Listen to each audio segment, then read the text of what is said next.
केंद्र सरकारद्वारा शेतकऱ्यांकडून 40,000 टन डाळीची खरेदी.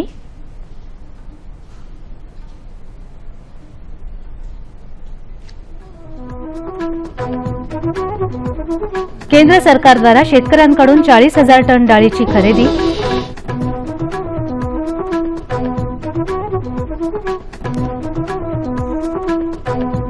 बारामतीतील प्रयोग संपूर्ण देशासाठी उपयुक्त, अर्थमंत्र्यांचं प्रतिपादन.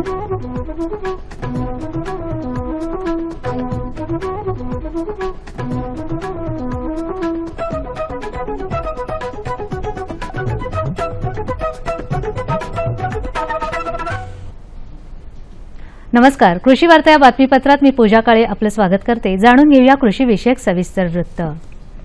डाळींच्या वाढलेल्या किमती नियंत्रणात आणून जनतेला दिलासा देण्यासाठी केंद्र सरकार शेतकऱ्यांकडून 40,000 टन डाळ खरेदी करणार असल्याची माहिती केंद्रीय कृषी राज्यमंत्री संजीव कुमार बल्याण यांनी नुकतीच दिली. ही खरेदी नाफेडच्या माध्यमातून केली जाणार असून यात 30,000 टन तूर डाळ आणि 10,000 टन उडीद डाळ बाजारभावानं खरेदी केली जाणार आहे. बारामतीच्या कृषी विज्ञान केंद्रातले नाविन्यपूर्ण प्रयोग संपूर्ण देशातल्या कृषी विकासासाठी उपयुक्त ठरणार आहेत, असं प्रतिपादन केंद्रीय अर्थमंत्री अरुण जेटली यांनी नुकतंच केलं. ॲग्रिकल्चरल डेव्हलपमेंट ट्रस्टच्या कृषी महाविद्यालयाच्या नव्या इमारतीच्या उद्घाटनप्रसंगी ते बोलत होते. तीव्र पाणी टंचाईचा हा भाग देशातील सर्वात विकसित भाग बनतो, हे चित्र आशादायी असल्याचंही जेटली यांनी याप्रसंगी सांगितलं. जलयुक्त शिवार योजनेमधून झालेल्या कामांमुळे जवळपास 24 टीएमसी पाणीसाठा झाल्याची माहिती राज्याच्या जलसंधारण व ग्रामविकास मंत्री पंकजा मुंडे यांनी नुकतीच दिली. दुष्काळमुक्तीच्या संकल्पात 1000 गावं दुष्काळमुक्त करण्याचा संकल्प राज्यातल्या विविध स्वयंसेवी संस्थांनी केला असल्याचंही पंकजा मुंडे यांनी यावेळी सांगितलं. कर्मवीर दादासाहेब गायकवाड यांचं भूमिहीन शेतकऱ्यांसाठी जमीन वाटपाचं स्वप्न पूर्ण करण्यासाठी सामाजिक न्याय विभाग पुढाकार घेईल, असं प्रतिपादन राज्याचे सामाजिक न्याय मंत्री राजकुमार बडोले यांनी नुकतंच केलं. कर्मवीर दादासाहेब गायकवाड यांच्या 113व्या जयंतीनिमित्त आयोजित कार्यक्रमात ते बोलत होते. भूमिहीन शेतकऱ्यांना येत्या 15 दिवसात त्यांच्या गावी जमिनीची कागदपत्र सुपूर्द केली जातील, अशी घोषणाही बडोले यांनी याप्रसंगी केली. कडधान्य उत्पादक शेतकऱ्यांना संरक्षण देऊन देशातील डाळींचं उत्पादन वाढावं, यासाठी केंद्रातर्फे एक विशेष पीक विमा योजना प्रस्तावित करण्यात आली आहे. शेतकऱ्यांना एकूण विमा रकमेच्या केवळ 2%च हप्ता भरावा लागणार असून उरलेली रक्कम सरकार अनुदानाच्या रूपात देणार आहे. या नवीन योजनेत हवामान तसंच उत्पादित आधारित पीक विम्यांचं संयोजन करण्यात आलं, अशी माहिती कृषी विभागाच्या अधिकाऱ्यांनी नुकतीच दिली. पाण्याची कमतरता तसंच रोगांचा प्रादुर्भाव या कारणांनी सांगली जिल्ह्यातलं पानमळ्यांचं क्षेत्र घटत चाललं आहे. मालगाव, बेडक, नरवाड ही सांगली पूर्व भागातली गावं पानमळ्यांसाठी प्रसिद्ध मानली जातात. तसंच मिरजेच्या पूर्व भागातही पानमळ्यांचं आगार मानलं जातं. परंतु पाण्याची कमतरता तसंच मूळ कुजव्या रोगांचा प्रादुर्भाव, कुशल कामगिरांची उपलब्धता यामुळे पानमळ्यांची शेती धोक्यात आल्याचं चित्र दिसत असून पूर्वीच्या 800 ते 900 एकर शेतीचं क्षेत्र आता केवळ 400 एकरांवर आलं आहे. पानाच्या घटत्या दरांमुळे आता शेतकऱ्यांचा कल अन्य पिकांकडे वळतो आहे. राज्यात सावकारी कर्जमुक्ती योजना पहिल्यांदाच लागू झाली असून त्या अंतर्गत औरंगाबाद जिल्ह्यातल्या सुमारे 700 शेतकऱ्यांना कर्जमुक्तीचा लाभ मिळाला आहे. कार्यक्षेत्राबाहेर सावकारांकडून घेतलेली कर्ज माफ करण्यासंदर्भात प्रस्ताव मंजूर झालाय. कर्जमुक्ती योजनेला आणखीन वेग येईल, अशी माहिती सहकार आयुक्त चंद्रकांत दळवी यांनी दिली. आता पाहूयात बाजारभाव.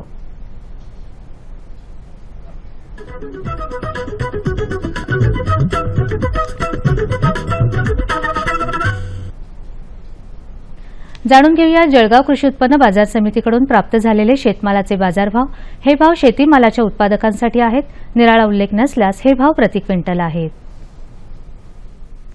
बाजरी कमाल दर 1411, किमान दर 1400, मूगडाळ 8014, 6011, गुळ 2651, 2425, वांगी 2800, गवार 4000, 2000, मेथी 4500, 3000, लिंबू 3000, 1800, सीताफळ 6000, 2200 आणि केळी 250 आणि 150. बाजारभाव विषयक अधिक माहितीसाठी www.ekmarknet.nic.in या संकेतस्थळाला भेट द्या. हवामान.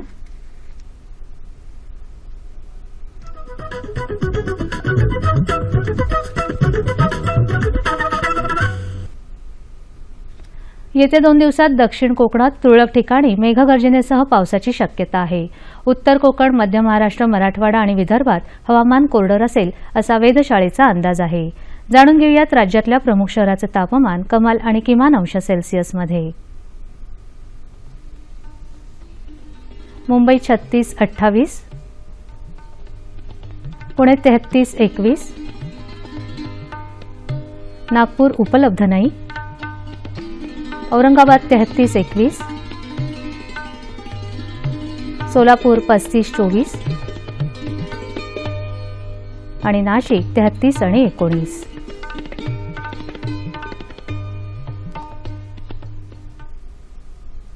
हवामान विषयक अधिक माहितीसाठी www.imdmumbai.gov.in या संकेतस्थळाला भेट द्या. कृषीविषयक घडामोडी आमच्या या पत्त्यावर कळवा. निर्माता कृषी वार्ता, दूरदर्शन केंद्र वरळी, मुंबई 400030. आमचा ईमेल आयडी krishivarta.ddkmumbai@gmail.com. याचबरोबर आजच्या कृषी वार्ता येथेच संपल्या. पुन्हा भेटूया पुढील कृषी वार्तामध्ये. तोपर्यंत नमस्कार.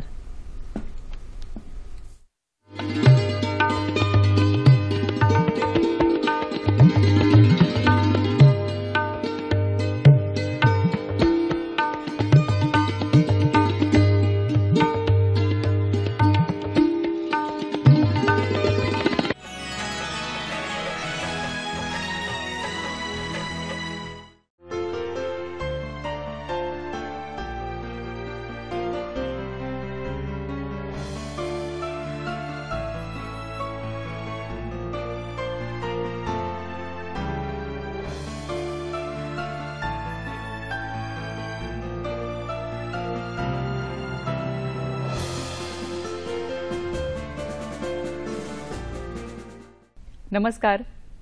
कृषी दर्शन या कार्यक्रमामध्ये आपण सगळ्यांचं मनापासून स्वागत करते. मंडळी, आपल्या रोजच्या आहारातील एक महत्त्वाचं धान्य म्हणजे गहू. गव्हाच्या पोळ्या, पराठे, त्याचप्रमाणे गव्हाचा सांजा, उपमा, शिरा, गव्हाच्या कुरडया, शेवया हे सगळे पदार्थ आपल्याला अगदी रोजच्या रोज लागत असतात. त्याचप्रमाणे बेकरीचे जे पदार्थ आहेत म्हणजे बिस्किट्स आहेत, टोस्ट आहेत, ह्या पदार्थांसाठी ही मैद्याची म्हणजेच पर्यायाने गव्हाची आवश्यकता असते.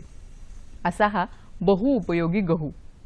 पण आज जर आपण चित्र बघितलं तर महाराष्ट्रामध्ये या गव्हाचं जे उत्पादन आहे ते त्या मानाने थोडंसं कमी आहे. याची काय कारणं आहेत हे आज आपण जाणून घेणार आहोत. त्याचप्रमाणे जी काही नवीन नवीन वाणं आपण संकलित केलेली आहेत, विद्यापीठांनी ज्याचं संशोधन केलेलं आहे, त्या वाणांच्या उपयोगाने महाराष्ट्रामध्ये गव्हाचं उत्पादन कसं वाढवता येईल याविषयी देखील आज आपण चर्चा करणार आहोत.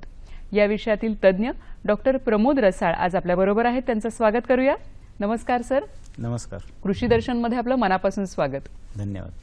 डॉक्टर प्रमोद रसाळ हे कृषी विद्यापीठ धुळे इथं सहयोगी प्राध्यापक म्हणून कार्यरत आहेत. त्याचप्रमाणे गेली 29 वर्ष ते गहू संशोधनामध्ये काम करतायत. भारताबरोबरच चीन आणि मेक्सिकोमध्ये देखील त्यांनी दौरे केलेले आहेत. सर, आपण अनेक देशांमध्ये दौरे केलेले आहेत, अनेक पुरस्कारांनी देखील आपल्याला गौरवण्यात आलेला आहे आणि अनेक वर्षांचा आपला अनुभव आहे. तर आजही आपण बघतो की महाराष्ट्रामध्ये गव्हाचं जे उत्पादन आहे ते त्या मानाने कमी आहे बाकीच्या राज्यांच्या तुलनेमध्ये. तर काही कारणं आहेत का त्याच्यासाठी? यात प्रमुख कारणाचा जर विचार केला तर उत्तर भारतात जो गहू तयार होतो आणि गहू पिकासाठी जो थंडीचा कालावधी असतो तर उत्तर भारतात थंडीचा कालावधी हा मोठ्या प्रमाणात असतो किंवा जास्त प्रमाणात मिळतो. आणि महाराष्ट्राचा जर विचार केला तर महाराष्ट्रात हाच कालावधी हा कमी प्रमाणात असतो. त्यामुळे गव्हाचं प्रामुख्याने जे महाराष्ट्रात कमी उत्पन्न येतं हे सर्वात महत्त्वाचं एक कारण आहे. आणि इतर कारणांचा जर विचार केला, आज भारताची जर आपण विचार केला तर भारताची जी सरासरी उत्पादकता ही साधारणपणे 30 क्विंटल प्रति हेक्टरी, परंतु महाराष्ट्राची उत्पादकता ही फक्त 15 क्विंटल आहे. आणि त्याचा जर प्रमुख विचार आपण केला तर आपल्याला माहिती आहे की आज ग्लोबल वॉर्मिंगची आपण चर्चा करतो. वातावरणातील तापमानात होणारे हे जे बदल असतात, त्यानंतर सर्वात महत्त्वाचं असतं की आपण जे वेगवेगळे वाण शिफारस वेगवेगळ्या परिस्थितीसाठी करतो त्या वाणांचा अभाव असतो. कारण आज महाराष्ट्राचा विचार केला तर आपल्याकडे शेतकरी ऑक्टोबरपासून तर साधारण संक्रांतीपर्यंत म्हणजे जवळ 4 महिने गव्हाचा लागवडीचा हंगाम शेतकरी घेत असतात. आणि बऱ्याचशा वेळेस शेतकऱ्यांना त्या हंगामासाठी किंवा त्या परिस्थितीसाठी आपण जे वाण शिफारस करतो ते बी न मिळाल्यामुळे बाजारात जे बियाणं असतं त्याचा वापर करतात. त्यानंतर खतांचं नियोजन व्यवस्थित होत नाही, पाण्याचं व्यवस्थापन नसतं, अपुऱ्या पाण्याच्या सुविधा असतात. तर असे विविध कारणामुळे आज महाराष्ट्रातील जी उत्पादकता ही कमी आहे. बरोबर आहे, अनेक कारण आहेत, पण त्याच्यामध्ये तापमान हा एक महत्त्वाचा घटक आहे का? निश्चितच, कारण गव्हाचा जर आपण विचार केला तर मी सुरुवातीला सांगितलं की गहू पिकासाठी जितकी जास्त थंडी तितकं गव्हाचं उत्पन्न चांगलं येतं. आणि साधारणपणे 15 ते 25 डिग्री जर तापमान असेल तर या कालावधीमध्ये निश्चितच गहू हा चांगला येतो. त्यामुळे ज्यावेळेस शेतकरी उशिरा पेरणी करतात, कारण आपण सांगतो की जास्तीत जास्त उशिरा आपण 15 डिसेंबरपर्यंत पेरणी केली पाहिजे. आणि तुम्हाला मी या ठिकाणी सांगू इच्छितो की जर 1 डिग्री तापमानात वाढ झाली तर साधारणपणे 4% उत्पादनात घट होती. बापरे, म्हणजे थोड्याशा निश्चितच, कारण 1 डिग्री जरी वाढलं तर 4% आपलं उत्पन्न कमी होतं. त्यामुळे थंडीचा कालावधी जितका जास्त गहू पिकास मिळेल तितकं जास्त गव्हाचं उत्पन्न आपल्याला मिळत असतं. बरोबर आहे. तुम्ही सर बाकीचेही इतरही अनेक घटक सांगितलेत की ज्याच्यामुळे उत्पन्नावर परिणाम होतो. तर साधारणतः गव्हाचा जो कालावधी असतो, म्हणजे महाराष्ट्रामध्ये जर आपल्याला गहू लागवड करायची तर कोणत्या कालावधीमध्ये ते जास्त योग्य ठरेल?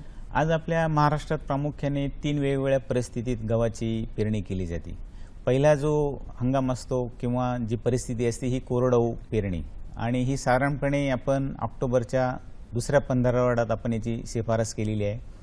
दुसरी जी पेरणी असते ही बागायती वेळेवर पेरणी, आणि ही पेरणी आपल्याला करायची असेल तर ही साधारणपणे नोव्हेंबरचा पहिला 15 आठवड्यातच आपण याची पेरणी केली पाहिजे. आणि तिसरी जी पेरणी असते ती साधारणपणे 16 नोव्हेंबर ते 15 डिसेंबरपर्यंत, म्हणजे 15 डिसेंबरपर्यंत आपण जास्तीत जास्त गव्हाची पेरणी केली पाहिजे. कारण मी आपल्याला सुरुवातीलाच सांगितलं की जितकी आपण उशिरा गव्हाची पेरणी करणार आहात तर त्याच प्रमाणात जर 1 डिग्री आपलं तापमान वाढलं तर आपल्याला 4% उत्पन्न कमी येतं. त्यामुळे आपण उशिरात उशिरा 15 डिसेंबरपर्यंत पेरणी ही केली पाहिजे.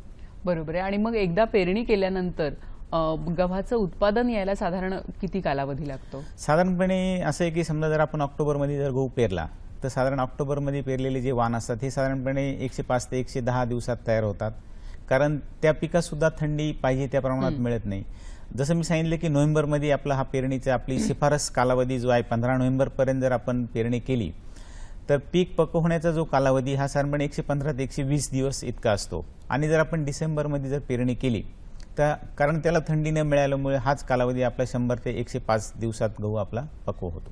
बरोबर आहे. मग सर महाराष्ट्रातलं हवामान वेगळं आहे उत्तर प्रदेशाच्या तुलनेमध्ये. निश्चित. तर गव्हाची जी प्रत असते तर त्याच्यामध्ये काही फरक असतो का? म्हणजे महाराष्ट्रातला गहू आणि तिकडचा गहू काही फरक पडतो का? खरं म्हणजे खूप चांगला प्रश्न आपण विचारला की ज्यावेळेस आपण गव्हाच्या प्रतवारीचा ज्यावेळेस विचार करतो आणि महाराष्ट्राच्या गव्हाची आणि उत्तर भारतातल्या गव्हाची ज्यावेळेस तुलना करतो तर आपल्याला या ठिकाणी मी सांगू शकतो की एक कर्नल बंट नावाचा एक रोग हा जो गव्हावर म्हणजे ज्याला असे काळे टोक पडतात गव्हाच्या दाण्यावर, आणि हा प्रामुख्याने या कर्नल बंटच्या रोगासाठी जे पोषक हवामान असतं हे उत्तर भारतात आहे. परंतु हा रोग महाराष्ट्रात अजिबात येत नाही, कारण या रोगासाठी आपल्याकडे पोषक हवामान नसल्यामुळे तर आपल्याकडे जो गहू तयार होतो हा कर्नल बंट फ्री, म्हणजे ज्यावर कर्नल बंट किंवा काळे टोक जे पडतात दाण्यांवर, आणि जर दाण्यांवर काळे टोक असेल तर त्याला मार्केटमध्ये कमी मागणी असते. आणि आज आपल्याला माहिती की चीन नंतर आज भारत 2 नंबरचा गहू पिकवणारा देश असल्यामुळे मोठ्या प्रमाणात आपण दरवर्षी गहू निर्यात सुद्धा करतो. आणि जर निर्यात करायची असेल आपल्याला तर निश्चितच महाराष्ट्र, गुजरात, मध्य प्रदेश या ठिकाणचा जर गहू असेल तर त्यावर हा कर्नल बंट येत नाही, आणि याला एक वेगळ्या प्रकारची चाकाकी असते, याची प्रत सुद्धा चांगली असते. तर निर्यातीच्या दृष्टीने निश्चितच महाराष्ट्रात तयार होणारा गहू हा निश्चित चांगला असतो. आणि प्रामुख्याने आपल्याकडे जो बक्षी गहू तयार होतो ज्याला इंग्रजीत ड्युरम गहू म्हणतात तर हा तर खरोखरच अतिशय चांगल्या प्रकारचा गहू तयार होतो आणि निर्यातीसाठी हा अतिशय उत्कृष्ट असा गहू आहे. त्यामुळे निश्चितच आपल्या शेतकरी बांधवांना निर्यातीच्या दृष्टीने फार मोठी संधी या ठिकाणी उपलब्ध आहे. सर, आपण जेव्हा गव्हाचा विचार करतो तेव्हा तुम्ही म्हणालात की उत्तर भारतामध्ये गव्हाचं प्रमाण जास्त आहे, पण महाराष्ट्रात असे कोणते भाग आहेत का की जिथे गव्हाचं उत्पादन जास्त चांगल्या पद्धतीने आपण घेऊ शकतो? आज आपण महाराष्ट्राचा विचार केला तर पश्चिम महाराष्ट्रात निश्चित मग नाशिक असेल, अहमदनगर जिल्हा असेल, त्याचप्रमाणे नंदुरबार जिल्हा असेल, सातारा, सांगली, कोल्हापूर असेल, विदर्भात सुद्धा अकोला, अमरावती या सर्व भागात, म्हणजे जर आपण कोकण भाग जर सोडला तर प्रत्येक जिल्ह्यात आपल्याकडे गहू चांगल्या प्रमाणात हा येऊ शकतो. बरोबर. मग त्याच्यासाठी पाण्याची जी पाणी जे लागतं ते साधारण किती लागतं? साधारणपणे आपण गव्हाचा विचार केला तर गव्हाला साधारणपणे पीक वाढीच्या ज्या वेगवेगळ्या अवस्था असतात या साधारण आपल्या 4 प्रमुख अवस्था आहेत. त्यात पहिली अवस्था असते ही मुकुटमुळे फुटण्याची अवस्था असते आणि ही अवस्था जी असते ही साधारणपणे 20 ते 21 दिवसांनी येते. दुसरी अवस्था असते ही कांडी धरण्याची अवस्था असते, ती साधारणपणे 40 ते 42 दिवसांनी येत असते. तिसरी अवस्था असते ही पीक फुल्यावर येण्याची असते, ही साधारणपणे 60 ते 65 दिवसांनी येत असते. आणि चौथी अवस्था ही असते ही ओंबी किंवा दाणे भरण्याची अवस्था असते, ही साधारणपणे 80 ते 84 दिवसांनी येते. म्हणजे जर आपण 21चा पाडा लक्षात ठेवला, 21, 42, 63, 84 आणि त्याप्रमाणे जर आपण पाण्याचं नियोजन केलं तर निश्चितच आपल्याला अपेक्षित असं उत्पन्न गव्हापासून मिळू शकतं. बरोबर. म्हणजे मध्यम पाण्यातही गव्हाचं उत्पादन आपण घेऊ शकतो. बरोबर आहे. आणि ते साधारण ऑक्टोबर ते डिसेंबर ह्या दरम्यान पेरणी करणं अतिशय आवश्यक आहे. मला वाटतं की हा मुद्दा लक्षात ठेवायला पाहिजे आपण, कारण गव्हासाठी थंड वातावरण हे अतिशय आवश्यक असतं. सर, नवीन नवीन बियाणं आपल्याकडे आता निघालेली आहेत, तर त्याच्याबद्दल आपण माहिती घेऊया. आपला आता हा जो प्रश्न आहे, आता मी सुरुवातीला सांगितलं की आपल्या महाराष्ट्रात 3 वेगवेगळ्या परिस्थितीत गहू पिकाची लागवड आपण करतो. आणि जसं मी सांगितलं की कोरडवाहू किंवा जेराईत क्षेत्र यासाठी जर आपल्याला लागवड करायची असेल तर त्यासाठी महात्मा फुले कृषी विद्यापीठाचं जे गहू संशोधन केंद्र निफाड येथे आहे, या ठिकाणून नेत्रावती हा वाण 2014 साली प्रसारित झाला.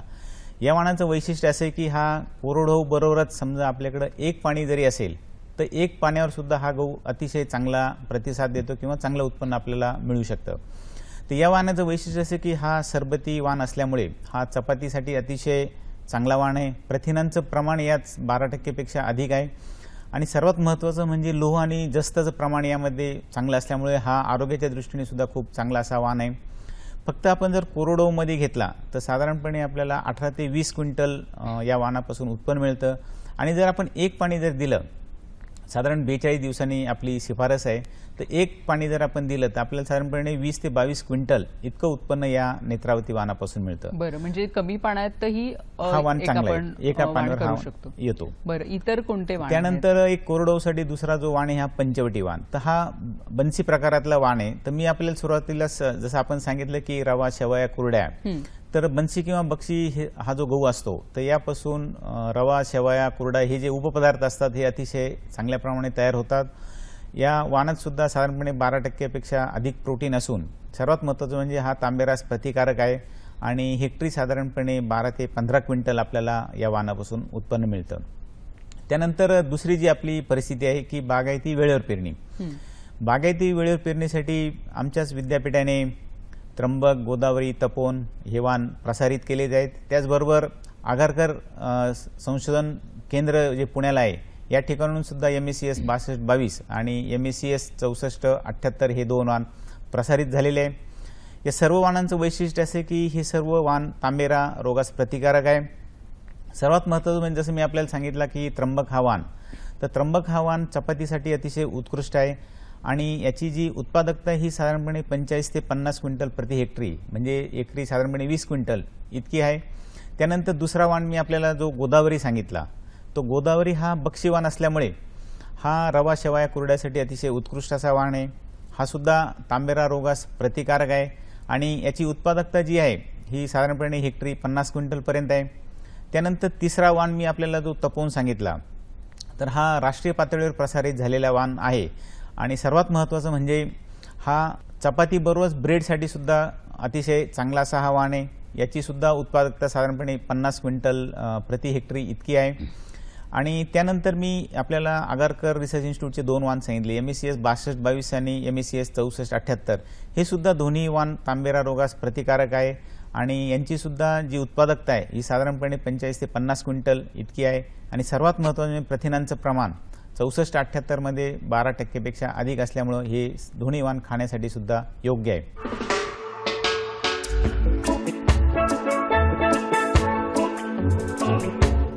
त्यानंतर आपली जी तिसरी परिस्थिती मी सांगितली की डिसेंबरपर्यंत आपल्याला जर गहू पेरायचा असेल तर त्यासाठी निफाड संशोधन केंद्राने निफाड 34 हा वाण प्रसारित केलेला आहे. या वाणाचं वैशिष्ट्य असं की हा वाण फक्त 95 ते 100 दिवसात तयार होतो. जसं मी सुरुवातीला सांगितलं की जसं आपण उशिरा गहू पेरतो तर त्या गव्हास थंडीचा कालावधी कमी प्रमाणात मिळतो, परंतु हा जो निफाड 34 वाण आपल्याला सांगितला हा उष्णता प्रतिकारक असल्यामुळे तापमानाचा या वाणावर फारसा परिणाम होत नाही आणि आपल्याला अपेक्षित असं साधारणपणे 35 ते 40 क्विंटल या वाणापासून उत्पन्न मिळतं. आणि सर्वात महत्त्वाचं म्हणजे हा चपातीसाठी अतिशय चांगला असा वाण आहे. आणि आता उशिरा पेरणीसाठी निफाड 34 बरोबरच अकोला विद्यापीठाने 2 वाण प्रसारित केले. त्यात एक AKW 4627 आहे आणि दुसरा 4210. हे सुद्धा दोन्ही वाण आपण उशिरा लागवडीसाठी शिफारस केलेली आहे आणि यांची जी उत्पादकता ही साधारणपणे 35 ते 40 क्विंटल इतकी आहे.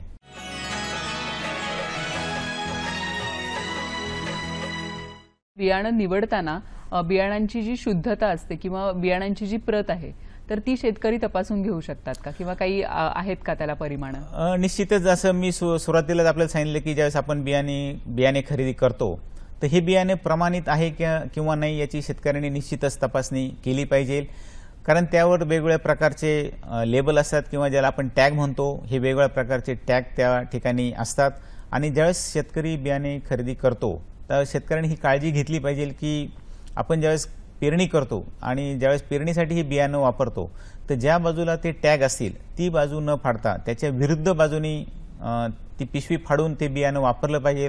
त्याचं प्रमुख कारण असं आहे की ज्यावेळेस आपल्याला काही तक्रारी जर आपल्या त्या बियाण्यासंदर्भात असतील आणि आपल्याकडे ते टॅग किंवा जर लेबल असेल तर निश्चितच आपल्या तक्रारीची दखल घेतली जाते आणि आपल्याला त्या दृष्टीने आपल्याला न्याय दिला जातो. नक्कीच सर, अतिशय महत्त्वाचा, खरं तर अगदी साधा मुद्दा आहे पण बरोबर तो खूप महत्त्वाचा आहे आणि मला वाटतं सर्व शेतकरी बंधूंनी हे लक्षात ठेवायला हरकत नाही. पण ह्या सगळे जे वाण आहेत ते पेरणीपूर्वी त्याच्यावर काहीतरी प्रक्रिया करणं हे अतिशय आवश्यक असतं. तर काय प्रक्रिया करावी लागते? बरोबर. आपण आता जसं पेरणीसाठी जो गहू वापरतो तर प्रामुख्याने जे बुरशीजन्य रोग असतात तर या बुरशीजन्य रोगांचा आपल्याला जर अटकाव करायचा असेल तर त्यासाठी कॅप्टन किंवा थायरम हे जे बुरशीनाशक आहे तर याची 3 ग्रॅम प्रति 10 किलो बियाण्यास आपण याची शिफारस केलेली आहे. त्याचबरोबर जीवाणू खतांची सुद्धा आपण शिफारस केलेली आहे. आपण जर जीवाणू खतांचा वापर केला तर साधारणपणे 5% आपल्याला उत्पन्नात वाढ अपेक्षित असते. तर यासाठी ॲझोटोबॅक्टर किंवा ॲझोटोबॅक्टर आणि त्याचबरोबर स्फुरद विरघळणारे जीवाणू हे साधारणपणे 250 ग्रॅमचं ते पाकिट असतं. तर 250 ग्रॅम 10 किलोसाठी आपल्याला याची बीज प्रक्रिया करणं अतिशय गरजेचे असते.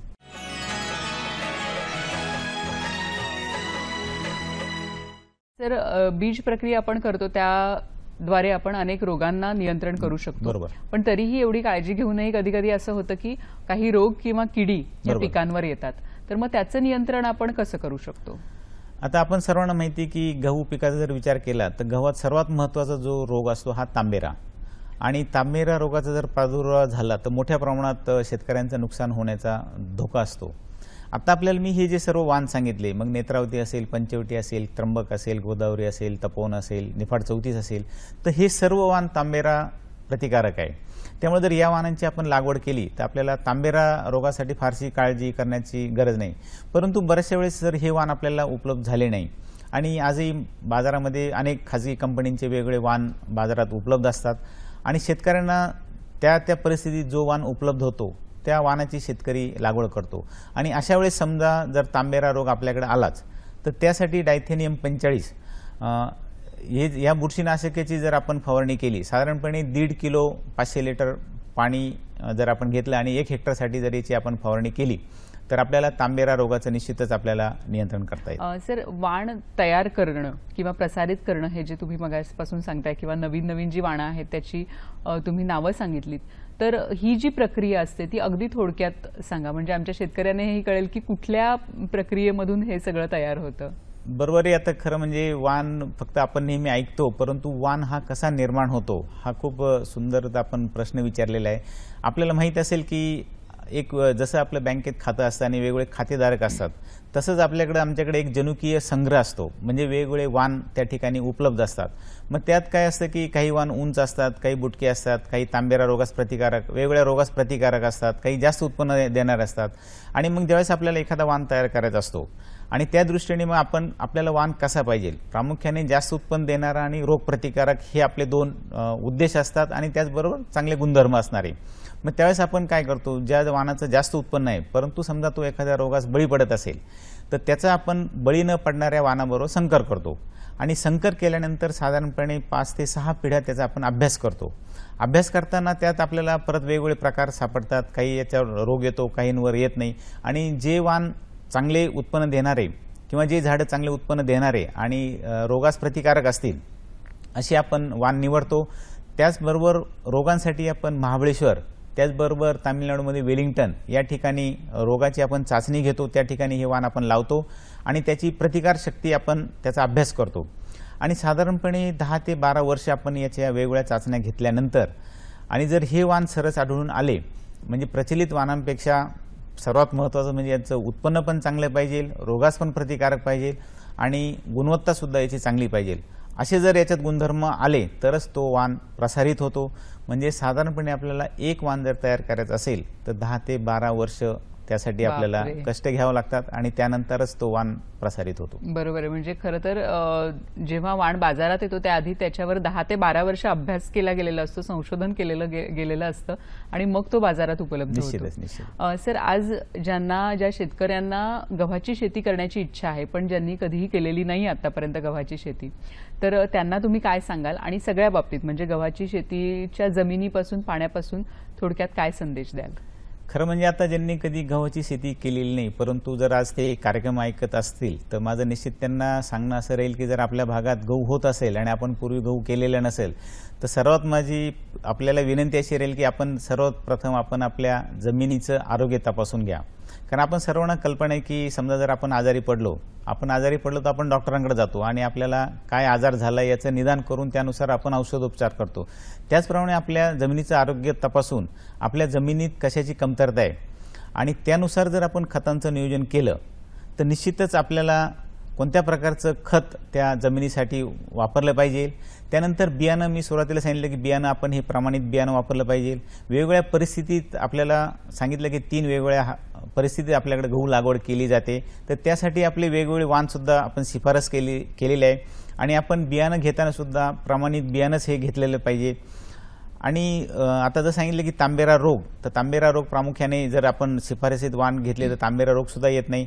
आणि योग्यरीत्या पाण्याचं नियोजन, मी सांगितलं की 4 ज्या महत्त्वाच्या अवस्था आपल्या असतात पीक वाढीच्या आणि त्याप्रमाणे जर आपण नियोजन केलं तर निश्चितच आपल्याला हेक्टरी 40 ते 45 क्विंटल उत्पन्न आपण जरी नवीन असाल तरी आपल्याला निश्चितच मिळू शकतं. नक्कीच सर, अतिशय महत्त्वाची अशी माहिती आपण दिलीत. शेतकरी बंधूंनो, खरं तर गव्हाचं उत्पादन आपण घेऊ शकतो. महाराष्ट्रात कोकण भाग सोडला तर सगळीकडे घेऊ शकतो आणि मला आशा आहे की जर व्यवस्थित उत्पादन घेतलं तर महाराष्ट्र देखील गव्हाच्या उत्पादनामध्ये एक अग्रेसर असं राज्य होईल. निश्चित सर, आपण इथे आलात आणि आमच्या सगळ्या शेतकरी बांधवांना अतिशय मोलाचं असं मार्गदर्शन केलं. दूरदर्शनच्या सह्याद्री वाहिनीतर्फे मी आपली मनपूर्वक आभारी आहे. धन्यवाद. धन्यवाद.